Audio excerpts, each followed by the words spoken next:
Boy, it's not easy at the moment because let's look at what he's doing. First of all, I think tactically he's very, very smart in doing lots of stuff and doing it quickly. So he's actually outrunning these talking heads on the news networks.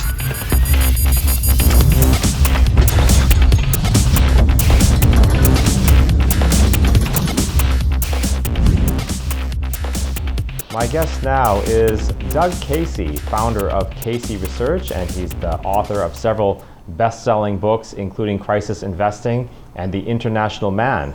Most recently, he's known as the author of Speculator, a fictional adventure, and Moral Defense of the Art of Speculation and of those who engage in it. He joins us today from Punta del Este. Doug, thanks for coming back on the show. How are you? I'm good, Albert, and I suspect better than most people that are suffering snow and cold in northern climes. Right now I'm on the beach in Uruguay. I think you can see it out there. Yeah, you treated me to that view just earlier, just magnificent.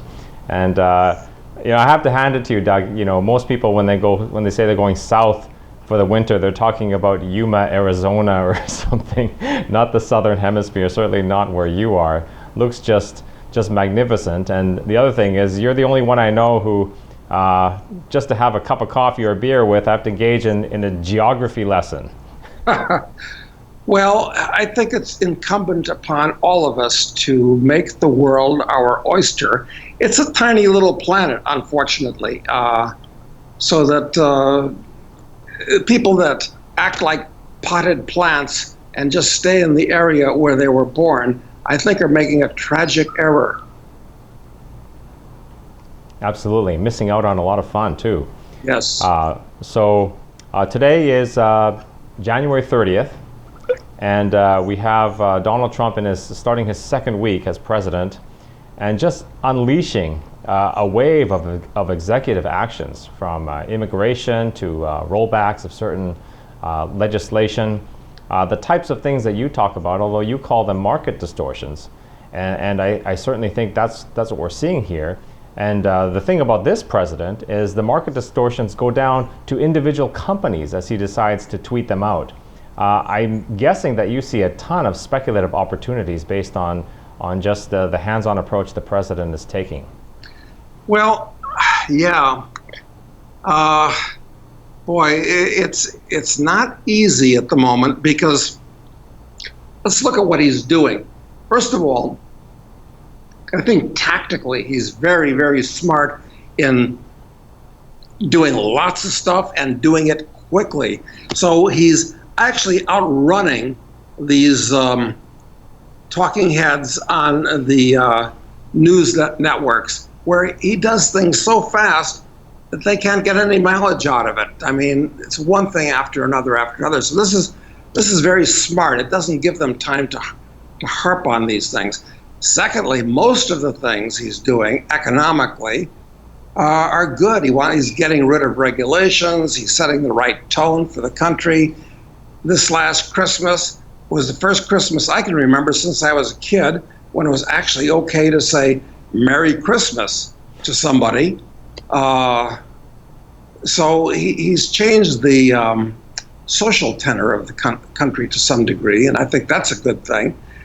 On the other hand, he wants to yeah, well, the immigration as an example. Well, that's an example, and that was done very, very inappropriately, very poorly, inconveniencing a lot of people that shouldn't have been inconvenienced. So it's a mixed bag, and of course he wants to put a tariff on everything that comes into the country. He thinks that's going to make America great again, which it's not.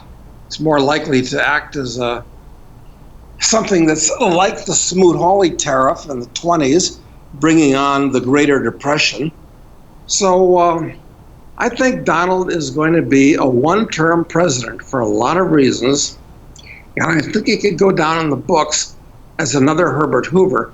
who incidentally somehow is promoted as being a free market, laissez-faire president, which is the opposite of the truth. He was a complete dirigiste. He was a disastrous president, but it was to Roosevelt's advantage when he took all of Hoover's ridiculous programs and put them on steroids to paint Hoover as being free market. So it's now this is going to work out very badly, and I'm afraid we're going to see World War III. I hope Trump isn't the direct cause of it, but very scary. Yeah, now initially the stock market reacted jubilantly, and I think they were just digesting the fact that Donald Trump is neither Barack Obama nor Hillary Clinton, but he is a politician now, and he's going to do things that are bad for the economy.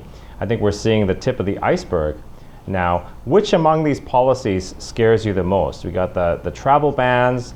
You have a potential trade war with China, Mexico, Germany. Then you have restrictions on immigration, particularly the H-1Bs. I'm noticing this morning a lot of unhappiness among high-tech firms, high-tech CEOs. Tim Cook chiming in, saying that immigration basically built his company. Is there anything that really scares you? The fact that he wants to engage in all these domestic, you talk about the Great Depression era, he wants to engage in all this domestic infrastructure stuff, which is obviously going to cost a lot of money. What there scares you the most? Well, to start with, let's look at this immigration thing. The problem is that the culture of the U.S. is changing with immigration from people that weren't brought up in a background of Western culture, of Western civilization. And I understand how that can scare them. It's a scary thought for Americans. But my answer to this is to not have passports, not have visas. Anybody should be able to go anywhere in the world as they wish. There are two provisos that make that reasonable, however. One is there should be zero welfare to draw in parasites who want to take advantage of it. Because when people were immigrating to the U.S. in the 19th century, the first half of the 20th century, we did just get the best and the brightest from all over the world because they came here on their own nickel and they had to support themselves. That's not the case now.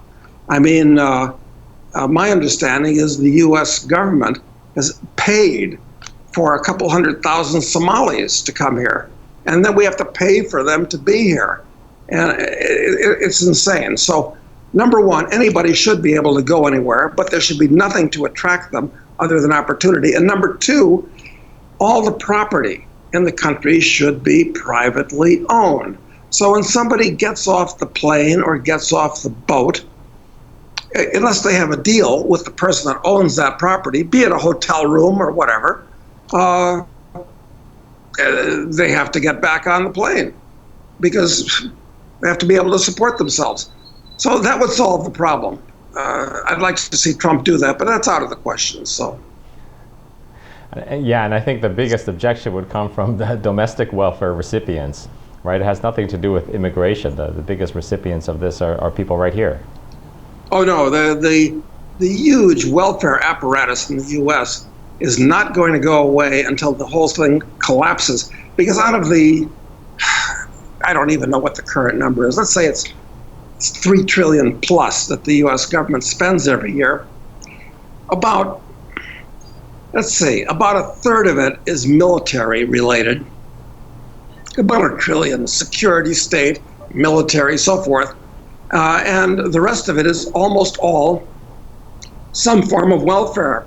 We've got 100, literally about 100 federal government welfare programs, aids for dependent children, and on and on. But the big ones, of course, are Social Security, Medicare, and Medicaid.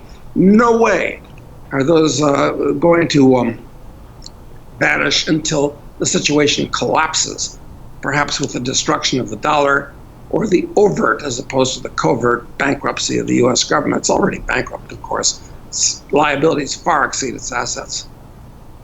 Yeah, and interestingly or paradoxically, the solution to all of this is supposed to be more spending, and Yes. this is going to happen through infrastructure projects. But none of this can happen without the central bank's involvement, I think, because I think borrowing it will be difficult. They certainly don't have it. Taxing it is not going to be an option either. What is your near-term outlook for the U.S. dollar? Well, all these currencies are going to reach their intrinsic value. And the question is, what's their intrinsic value? And I would say basically zero. It's an unsecured liability of a bankrupt government. So it's a question of which one reaches its intrinsic value sooner. The inflation figures, cost of living figures that come out of Washington are only marginally more accurate than the ones that used to come out of Argentina. It seems to me, just my anecdotal observations, is that prices are going up much faster than is indicated by these figures. So I don't know. I speculate in these currencies from time to time when one looks really cheap or really dear. But, Albert, I just like to buy gold and buy silver every month and put it away in cash form. I mean, that's my answer, I guess, to the currency situation. Yeah, and that plays into obviously your long-term view, and same as mine, that the dollar has nowhere to go but down. In the meantime, though, who knows? Well, we could have a deflationary collapse. That's entirely possible. And at that point, what would happen? Stock market crashes and trillions of dollars of value are wiped out. The bond market collapses with higher interest rates, trillions of dollars of funny money value. Banks collapse. Maybe the U.S. government can't bail them out fast enough. So if that happened, we could have a deflationary collapse, and the dollars in your possession would be worth more because there are fewer of them out there. I think that's the last thing they want to see happen, a redux of what happened in the early 30s. Yeah, absolutely. They also don't want to see a hyperinflation either. What are your thoughts on that scenario? Certainly it would be an accident like a nuclear war if that were to happen. Yeah, well, it's unbelievable the amount of currency units that they've printed up since the crisis started in 2007. And they're still printing them up. And the U.S. government is going to have bigger budget deficits. On the one hand, one of the good things about Trump is as he cuts these regulations, and I believe he's succeeding in getting rid of them, the economy could do much better. But when you cut these regulations, you're breaking somebody's rice bowl that is relying on those regulations. So he could cause, by doing smart and good economic things, he could actually cause some serious bankruptcies among the people that are relying on these regulations. So I don't see any way out at this point. I really don't. But the good news, and I think we probably talked about this last time, is that there's the average person, even if he's economically ignorant, still tries to produce more than he consumes and save the difference, looking out for his own welfare in like a reflexive, genetically programmed manner, number one. And number two, advances in science and technology, which are continuing. So regardless of all this incredible and dangerous government stupidity, things continue to get better. I think that the ascent of man is going to continue regardless of the Greater Depression or, God forbid, World War III. I mean, what's the most likely place where World War III could start at this point? My guess is the U.S. government provoking the Chinese government by sending aircraft carriers right off its coast. It's about as provocative as if the Chinese government sent its Navy off the California coast. I mean, who knows what could happen? Doug, if you want to say one thing good about Trump, I would say that he has the instincts of a capitalist. Even though he's a politician now, he does still have instincts of a capitalist, and you sort of see that in his language and some of the things he's trying to do, the regulations he's trying to remove in favor of business.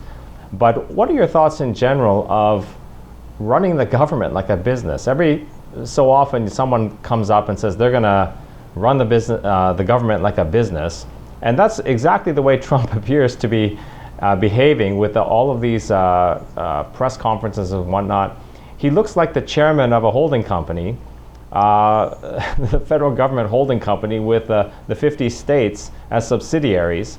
What are your thoughts in general of that arrangement or that attitude? Well, I question the right of the U.S. government to exist in its present form, because my view on what government should do, since it's coercion, it's force, it should only defend its citizens from coercion and force. That implies an army for force outside the country, strictly defensive, police force to protect you from force inside the country, and a court systems to allow you to adjudicate disputes without resorting to force. So that's all the U.S. government should do. But it doesn't do any of those things effectively. It tries to do absolutely everything else. Now, as far as Trump trying to run the country like a business, first of all, the government shouldn't be running the country. And the government, and it's not, I mean, I understand his trying to act efficiently as an executive and so forth, but it shouldn't be doing any of these things. It should just do the three things that I mentioned earlier. But within the context of the current corrupt system, which I totally disapprove of, yeah, I suppose he's doing the right thing. If you look at it within the current parameter of what people idiotically think is correct, yeah. I don't know if I'm being clear or not. No, well, yeah, you are to me. I want to start winding this down, but Doug, I always am curious about what you're up to, where you are, and also what you're reading. You're an incredibly curious person, and so tell us what's occupying your mind these days. Well, other than Trump, who I actually try to watch every day because it's so entertaining, and just so, just to re-clarify, it's wonderful that he's trying to cut regulations and taxes. I approve of that. Don't approve of the other things that he's doing, but I think it's very interesting. One last thing, it's almost like we're approaching the state of a civil war in the U.S. because the people that are in agreement with what he's doing, kind of the red states against the blue states, they viscerally hate each other at this point. This is a very dangerous and a new situation. This has never happened before in my lifetime, anyway. Anyway, I just wanted to say that. But what am I reading? I am not getting to read too many books these days, which annoys me a great deal. Mostly I'm reading articles. But the last book that I did read about 2 weeks ago was by Gay Talese, who completed it in 1982, called Thy Neighbor's Wife, which is the story of the sexual revolution in North America. Very interesting, very well done, almost written in the form of a novel. So I consider it a good thing that the sexual revolution was fought and won. And I recommend that book, incidentally, Albert. All right, thank you very much, Doug. And before we go, I just want to let the viewers know you've been very vocal about wanting to see Doug more on this show. Seriously, Doug, they can't get enough of you. Even the people that don't like you are always on commenting. So you're definitely a big draw. And I'm really happy to announce that Doug and I have been talking about starting a podcast together. And I want to gauge your interest. So Doug's time is very valuable. He's interested in doing it, but please let me know if that's something you'd like. We shoot for once a week, and this would not be a market podcast, though. We'd be talking about all kinds of things: philosophy, speculating, topics that he'll be covering in his books, in his fiction books. Doug, anything you want to say about this collaboration that we've discussed? I think it's got a lot of potential, Albert, because I think we will use as a jumping off point for it something that's been done recently that I think is some of the best writing and most interesting thoughts since Shakespeare, which is quite a mouthful. Incidentally, the other thing I've been reading is some Sherlock Holmes stories, which are not part of the Sherlock Holmes canon. They were written by Sir Arthur Conan Doyle, but are not generally included. So I've been reading those too, and I'm a big fan of Sherlock Holmes in his now many reincarnations on television and movies. But at least initially, we'll be talking about something other than Sherlock Holmes too. Right, so please let us know if you're interested in that. The best way to keep informed would be to join my mailing list at powerandmarket.com or follow me on Twitter at Albert K. Liu. Have news on that shortly. Doug, before you go, where are you going to be traveling to in the next few months? Well, regrettably, I've got to leave the beach here in Punta and leave Estancia de Cafayate in Argentina, which is where I am when I'm not here. I've got to go to Miami for a business meeting for 4 days next week. But other than that, I'm just going to stay here in South America because it's peaceful and mellow and inexpensive, and the weather's good this time of year.